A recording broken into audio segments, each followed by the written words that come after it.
नमस्कार, मी रेखाच किचनमध्ये तुम्हा सर्वांचं मनापासून स्वागत करते.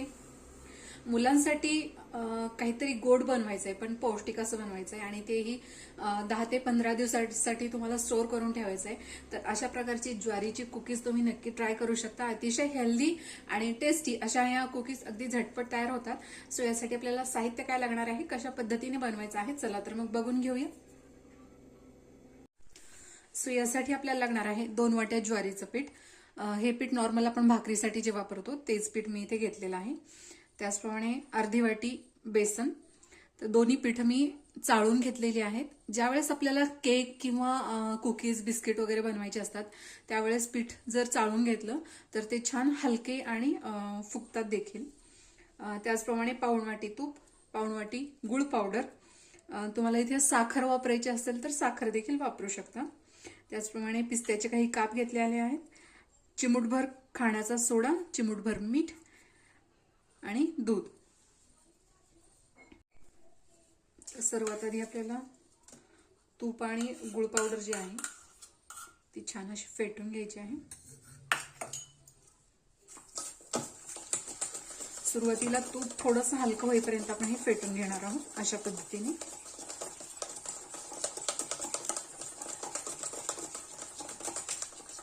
तुम्ही बघू शकता इथे छान तूप असं हलकं झालेलं आहे. यामध्येच आपल्याला ऍड करायचे आहे गुळ पावडर. हे देखील व्यवस्थित असं फेटून घ्यायचंय.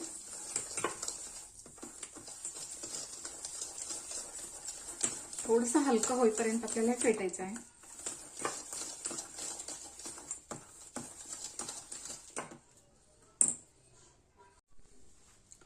सो हे छान असं हलकं झालेलं आहे, तुम्ही बघू शकता इथे. मस्तच. यामध्ये आपण घालणार आहोत बेसन, त्याचप्रमाणे ज्वारीचं पीठ, चिमूटभर मीठ आणि अगदी चिमूटभर इथे खाण्याचा सोडा. सो हे आता मिश्रण आपल्याला हातानेच व्यवस्थित असं मिक्स करून घ्यायचंय.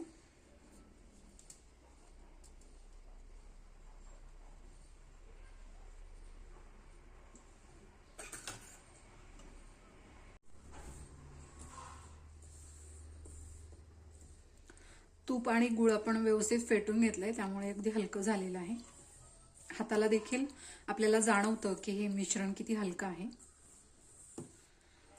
तर यामध्ये आपल्याला सुरुवातीला दूध ऍड करायचं नाहीये, आवश्यकतेनुसार इथे दुधाचा वापर करायचा आहे. मिश्रण खूपच कोरडं आहे असं जर वाटलं तरच दूध इथे ऍड करायचं आहे.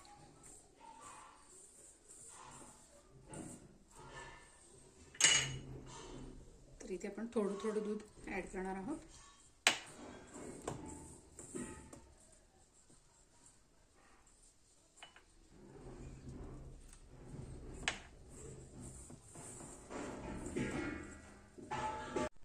सो अशा पद्धतीने तुम्ही बघू शकता इथे छान याचा असा गोळा तयार झालेला आहे.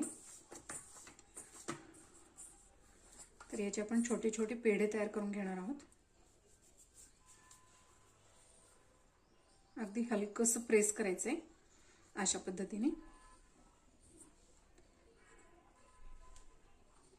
सो अशा पद्धतीने आपण हे कुकीज तयार करून घेतलेले आहेत. यावर आपण पिस्त्याचे काप लावणार आहोत.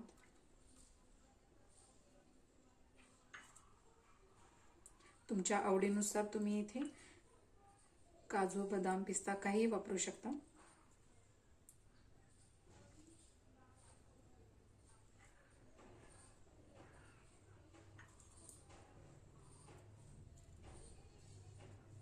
सो अशा पद्धतीने हे काप आपण इथे लावून घेतलेले आहेत.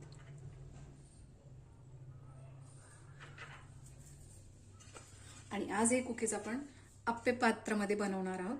सो इथे आपण ह्या कुकीज अशा सेट करून घ्यायच्या आहेत. तुम्ही बघू शकता इथे याची जेवढी साईज आहे त्यापेक्षा आपण कुकीजची साईज कमी ठेवलेली आहे, कारण ती नंतर छान अशी फुगून मस्त कुकीज थोडीशी मोठी होते. सो अशा पद्धतीने आपण हे सगळं सेट करून घेणार आहोत.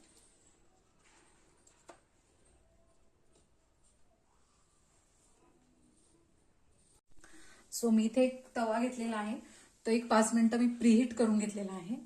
यावरच आपल्याला हे आप्पे पात्र ठेवायचे आणि साधारण एक 15 ते 20 मिनिटं आपल्याला हे बेक करून घ्यायचं आहे. तर साधारण एक 15 मिनिटं झालेली आहेत. आपण हे काढून बघूया. वा, मस्तच कुकीज तयार झालेले आहेत. गॅस बंद करायचा आहे आणि 1-2 मिनिटं आपण याच्यातच ह्या कुकीज गार करून घेणार आहोत. तसंही कुकीज गरम असताना यातून अजिबात निघत नाहीत. जर तो काढण्याचा प्रयत्न केला तर त्या तुटतात. सो कुकीज आपण इथे काढून घेतलेले आहेत, तुम्ही बघू शकता इथे. आणि मस्त असे ज्वारीच्या पिठाचे हे कुकीज किंवा बिस्किट इथे तयार झालेले आहेत. अतिशय पौष्टिक असे. रेसिपी जर आवडली असेल तर नक्की ट्राय करा. व्हिडिओ जर आवडला असेल तर लाईक करा, शेअर करा, सबस्क्राईब करायला विसरू नका. बेल आयकॉनला क्लिक करा जेणेकरून तुम्हाला माझ्या व्हिडिओचे नोटिफिकेशन येत राहील आणि अशाच प्रकारच्या छान छान रेसिपीज तुम्हाला बघता येतील. प्रेमाने बनवा, प्रेमाने खाऊ घाला. धन्यवाद.